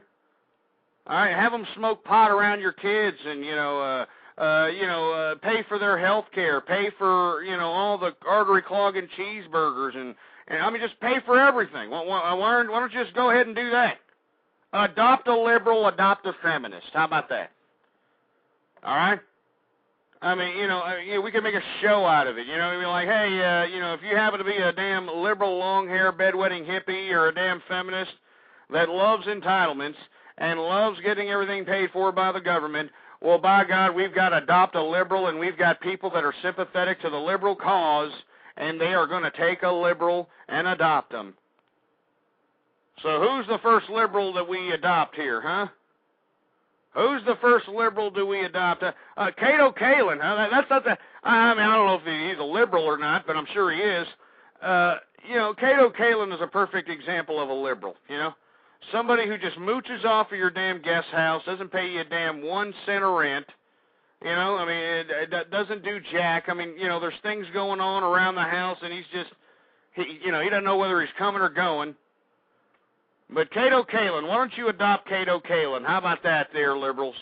For all you people that want to pay extra taxes and say that, you're sympathetic to all these morons that have a depression disorder, a mental stress disorder, a bipolar disorder, and all those other stupid ailments out here, why don't you adopt Cato Kalin? How about that, huh? All right, how about Cato Kalin? Come on down, buddy. All right? Come on. Come on down. We got to adopt a liberal right here. We're adopting a liberal, and everybody's adopting one until they're going out of style. That's right. Come on down, Cato Kalin. And all you liberals, come on down. We got people ready to adopt liberals out here. All right. Just turn that crap. Turn it off. Turn it off. Give me a break. But seriously, folks, I mean, all these morons that are pissing and moaning out here that they're so sympathetic to all these people and we need to take care of this. And, why don't you read the politics for a little bit? How about that? Why don't you read the politics for a little bit instead of, like, tickling your ass and, hearing a couple of people talk on the boob tube and saying, I kind of think that sounds good, Billy. I mean, it's just, what happened to America, folks? I mean, is this the culmination of freedom here? I mean, sometimes I have to take a step back and ask myself, all the freedom, our forefathers left us unalienable rights that were given to all men, all right? This wasn't the Magna Carta here, folks. The Constitution was not the Magna Carta. It didn't accord unalienable rights to the nobility. It accorded unalienable rights to all men living on this continent right here. Well, not on the continent, but in America. And you see, what I don't really understand is most of the people that are participating in all the freedoms and indulging themselves in the American lifestyle and what we've culminated, these people out here are just willingly allowing these rights, willingly allowing this Constitution to be wiped out from under them. I mean, they are begging for their own serfdom.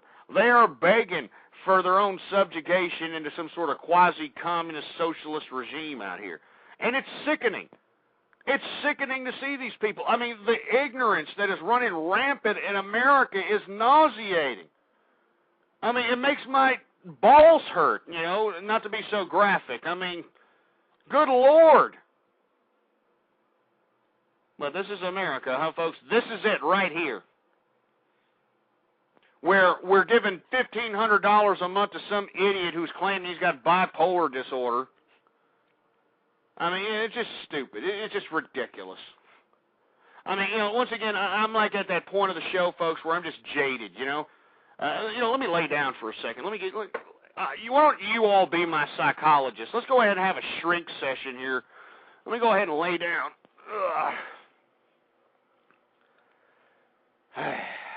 You know, the whole laying down process, you know, whenever you go to a psychologist, you know, most psychologists have you lay down on a bed or kind of sit you upright and kind of make you a little bit more comfortable. Well, that was actually inspired by Nietzsche, which was inevitably taken over by Freud. Freud used that in his work with psychoanalysis. Anyway, that's just a little sidebar there. But, folks, you know, I try to conduct as much commentary as possible with these broadcasts.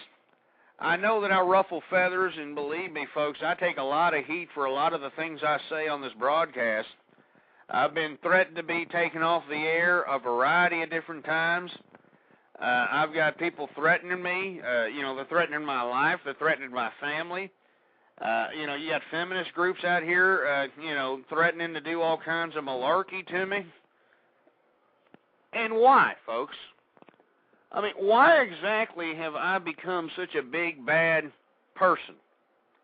I mean, if you look at what I represent, I represent the true conservative principles, you know, which means an emphasis on family, you know, a family. I'm a foot soldier for the American family. I believe a family is between a man and a woman, raising children. I mean, look at the statistics, folks.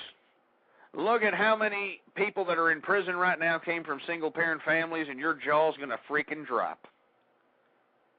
And that's why I'm saying, folks, I mean, that's what conservatism used to be about. And now you look at the so-called mouthpiece of conservatism out here, Sarah Eskimo Bimbo Palin, who is claiming to be a so-called conservative, and yet she cannot instill the conservative principles upon her family. I mean, you know, she's a damn teenage pregnancy statistic, or their family is, rather. That's not conservative. But you actually had conservatives justify teen pregnancy during the last election, folks. And that's not conservative. And that's why I continue to say, folks, that if you're going to be a true conservative, if you're going to be a real conservative, if you're going to be somebody that's going to justify yourself as somebody with some sort of moral integrity, all right, the first damn thing you need to start saving is the institution of the American family, folks. But they've degraded that. They've turned family into a joke, all right? And that's liberalism and feminism that did that. That's why you have entitlement system. This federal government, you can look back at episode number 117 to see what I'm talking about, but you have entitlement systems that actually pay people more to get divorced. They pay single mothers more if they have more children. And this is what they've constructed here, folks. This is America, for heaven's sake. And this is not what America was built on. This is not what America idealism is. This is not it. And this is why I come up on here. And this is why I continue to do these broadcasts. Because I hope that some of you people are getting some synapses sparked in your brains out there and actually helping you. I'm actually encouraging you. I'm actually inspiring you to go out there and participate in your government, because this was a government made for the people. This was a government made by the people. But if we fall asleep at the wheel, folks, this right here, present day, right here, right now, is the very consequence if the people don't take control of the damn government. Don't you understand that? Put the freaking fork down, put the remote control down, and start caring about America. Start caring about America, damn it.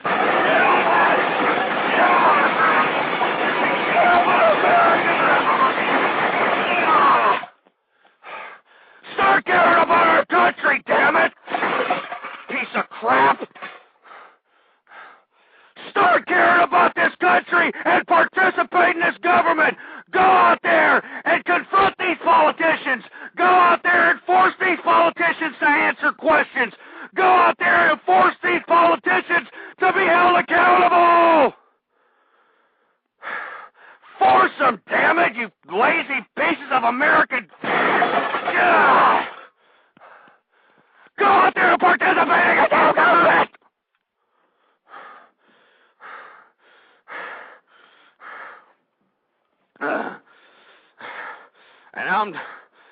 I know there's a lot of people out there saying, am I lost my rocker? Am I losing control? I tell you right now, folks, this is America, and I'm not going to go out quietly in that good night. I'm not going to do it. I'm not going to let my country be flushed down the toilet. All right, we have to talk about these issues, damn it. We need to slap America upside her fat jelly-ass face and start realizing that we, as the American people, need to confront the issues that I talk about on this show and that confront our everyday lives, and we need to confront them with audacity and with confidence, not sit here and be pussyfooting around with, oh, well, what about political correctness?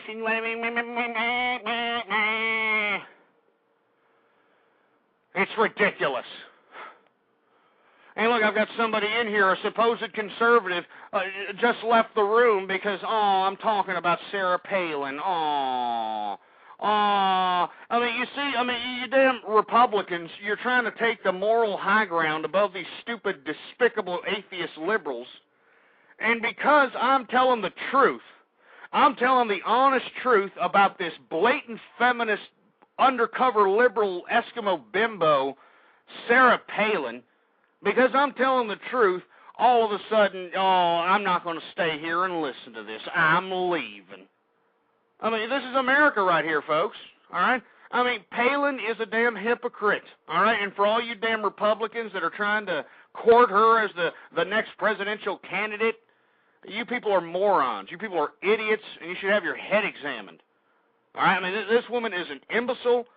I don't care how you try to repackage her. She's an idiot. She's a contradiction. She's a walking hypocrite. And to sit here and try to acknowledge her and put her in the same breath as the word conservative is an insult to me and everyone who's lived the conservative lifestyle, everyone who's raised their family and did not have teenagers that were pregnant, all right? You insult us all, and that's why if you don't like the fact that I'm talking trash about Sarah Palin, well then get the hell out of here and let me go ahead and put a damn boot in your ass, and I'm going to put it so far up there that you'll be crapping leather for the next 10 years of your life, you fruity, pinko, liberal, lefting, long-haired, liberal, feminist, worshiping, muff-diving piece of garbage. Anyway, I didn't mean to get off on that tirade there, but seriously, folks, enough with Palin, all right? Enough. All right? She lost the Republicans the election, all right? And I'm not a McCain fan either. I thought McCain was a damn closet liberal, and, that's all there is to it. All right? There was no conservatives in the Republican presidential elections, or there was nobody running conservatively on the Republican side during the presidential elections is what I meant to say. And you see, folks, don't you understand that they had a field day because of Palin?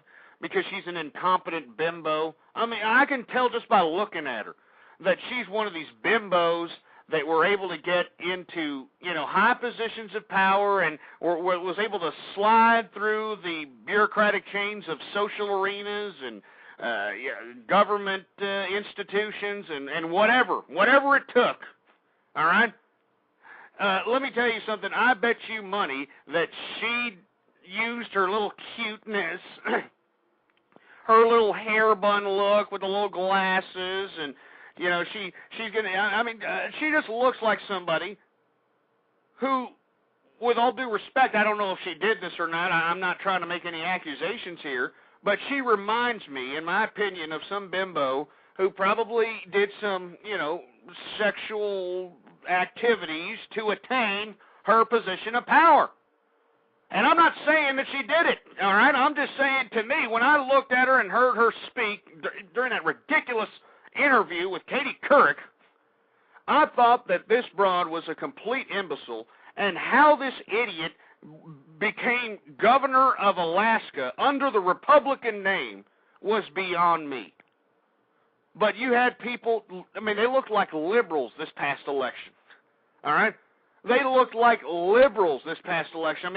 I mean, during the Republican convention, they were championing teen pregnancy. They were like, "Oh, look at Bristol Palin. She's pregnant. Look at her. It's a beautiful thing. Oh." Look, let me tell you something. If you're for Sarah Palin, go piss off, all right? I don't want you to listen to me anyway, because if you're going to vote for her, then you obviously don't care about your country. If you're going to let an idiot imbecile actually have an attempt at the White House, then you are just as big of an imbecile. All right? I want somebody who's competent, damn it, who's got ideas. Whatever happened to ideas instead of a pretty face, huh? How about some ideas out here? We don't have any ideas. We got a bunch of stupid, power-hungry autocrats ready to take power and to sell us out from right underneath our noses. And that's what they've been doing for the past 30 years, folks. If you don't believe me, why don't you take a look at the amount of jobs that are out here in America? We're going to hit 10% unemployment. In my personal opinion, I would not be surprised within the next 4 years to see 20% national unemployment. And if it's not going to get 20, it's going to get damn near 20. And the reason I'm saying that, folks, is because, look, you can only build so many bars and clubs and fast food joints and restaurants and hair salons and all this other service industry crap. You can only build so many of them before you got to close them down. You got to close them down because you're not making enough profit to sustain it. Because, folks, this is a service industry-oriented economy. We don't produce anything. All right? Maybe cheeseburgers, entertainment, and pornography. There are no jobs in this country, folks. So what exactly is going to compensate for those lack of jobs in America? Well, what the liberal regime is proposing, stimulus package checks. Yeah, that's right. Get a stimulus package 1, 2, 12, 8, 9, whatever. They're proposing, these ridiculous liberal ideas like cash for clunkers and cash for crap. Cash for crap, folks. This is the kind of garbage we're living in. Cash for crap, for heaven's sake. Here we go again.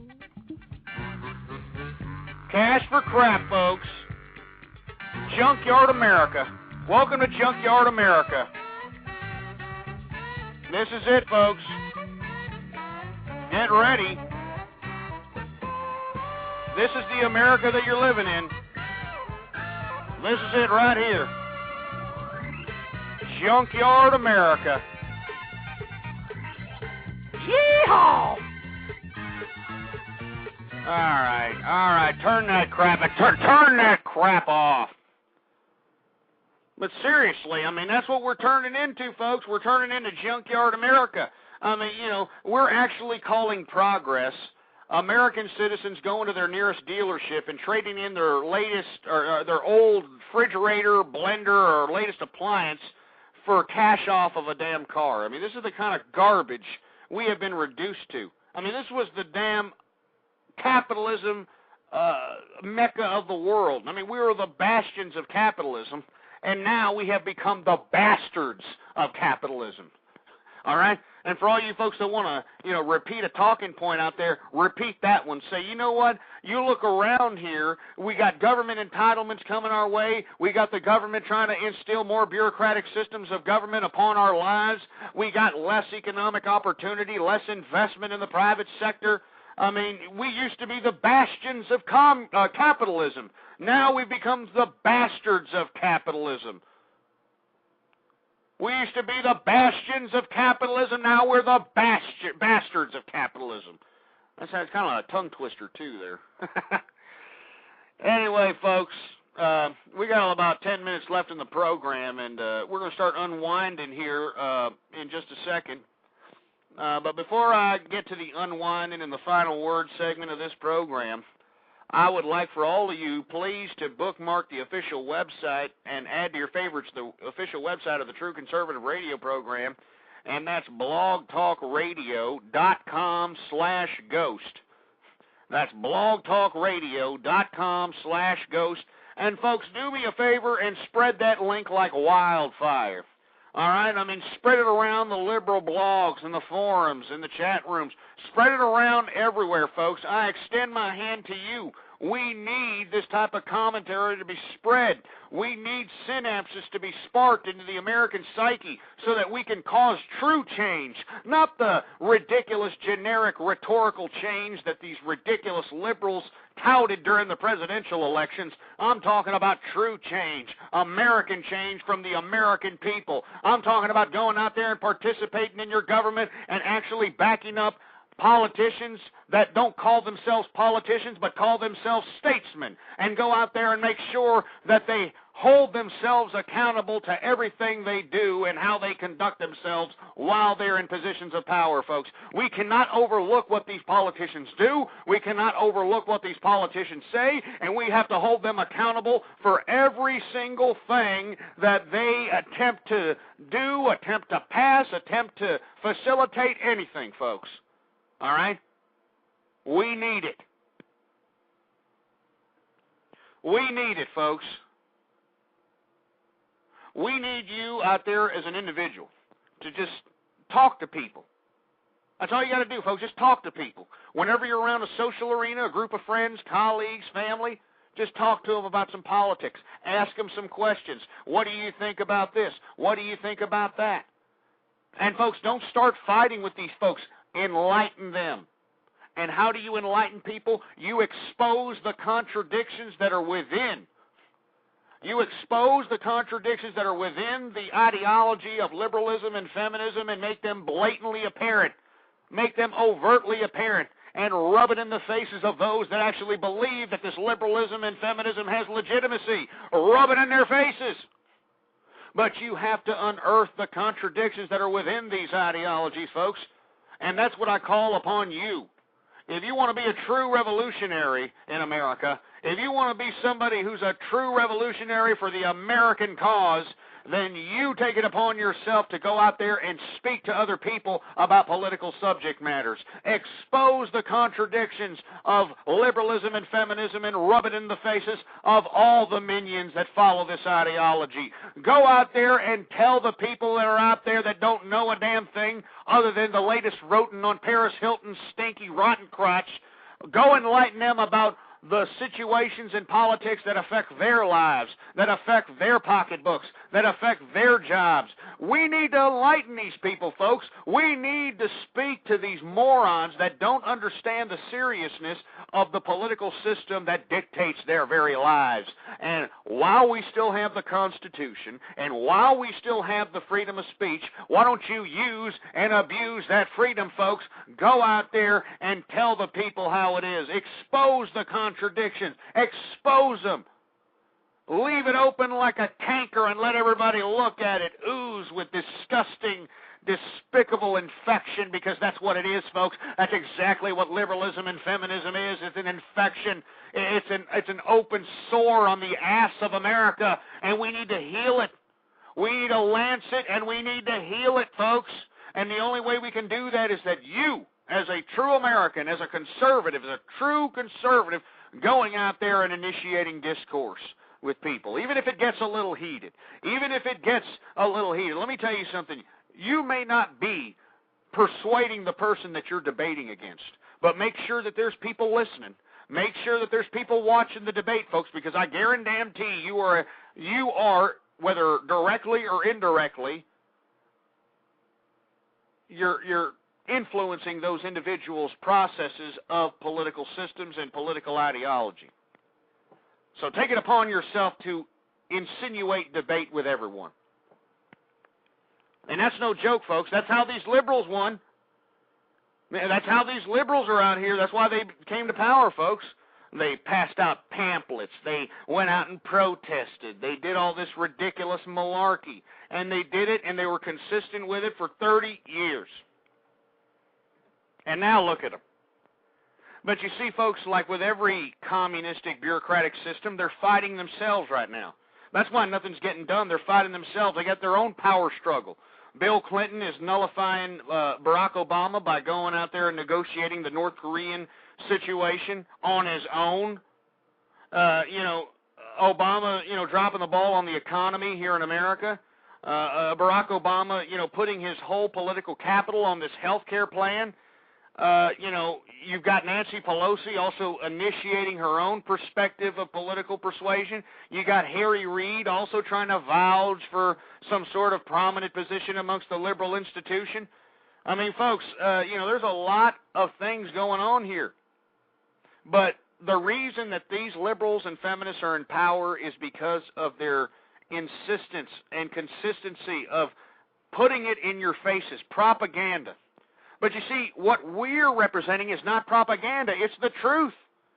All right? It's the truth. It's freedom. It's the Constitution. It's America, folks.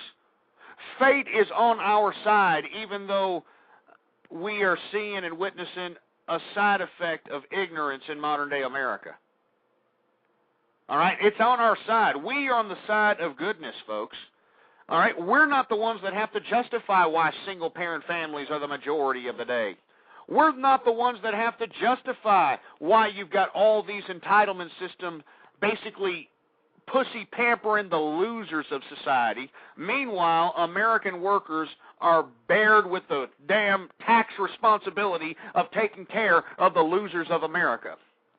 All right? It's the liberals and the feminists that have to justify why it's okay that the family has turned into a joke. And women are having, 6 or 7 kids from 6 or 7 different fathers. That, feminism is equating woman liberation with becoming an octomom. Or, some idiot bimbo hopping from penis to penis to penis.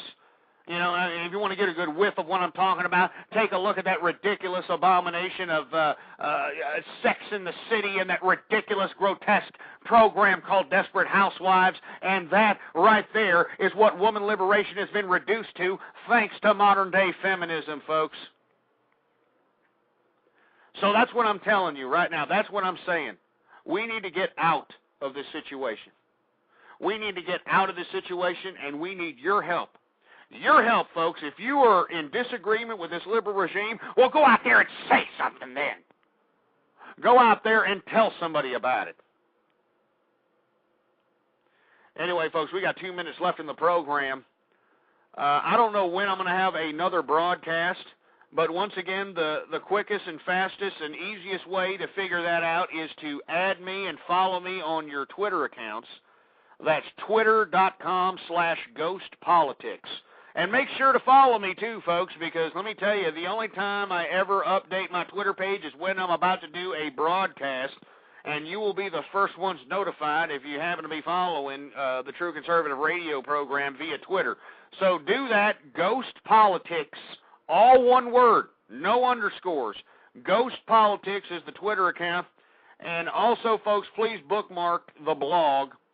The blog is ghostpolitics.blogspot.com. All right, make sure to blog that, spread it like wildfire.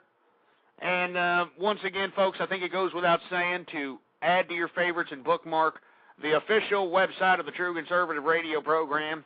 and that is blogtalkradio.com/ghost.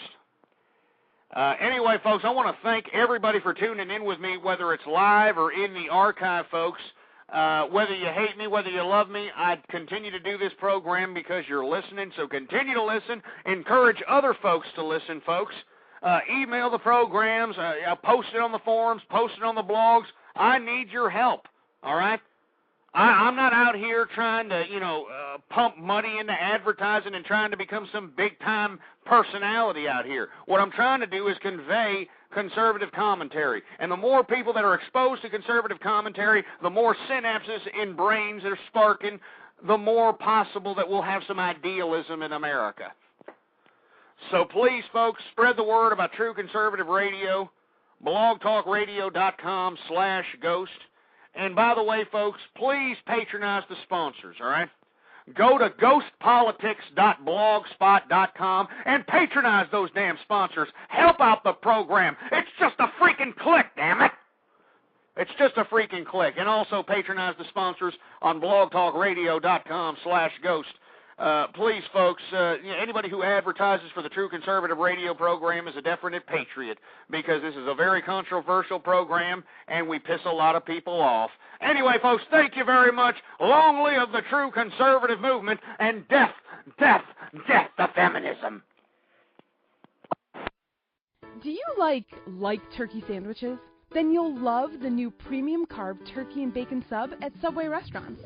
It's oven roasted just right, sliced thick just the way you like it. And just when you think it can't get any better, look out. It's got crispy bacon in there too. Order one today on your choice of freshly baked bread. Then select any veggies you want to make your premium carb turkey and bacon sub uniquely yours. It's a great sub for people who really like turkey. Subway, fresh is what we do.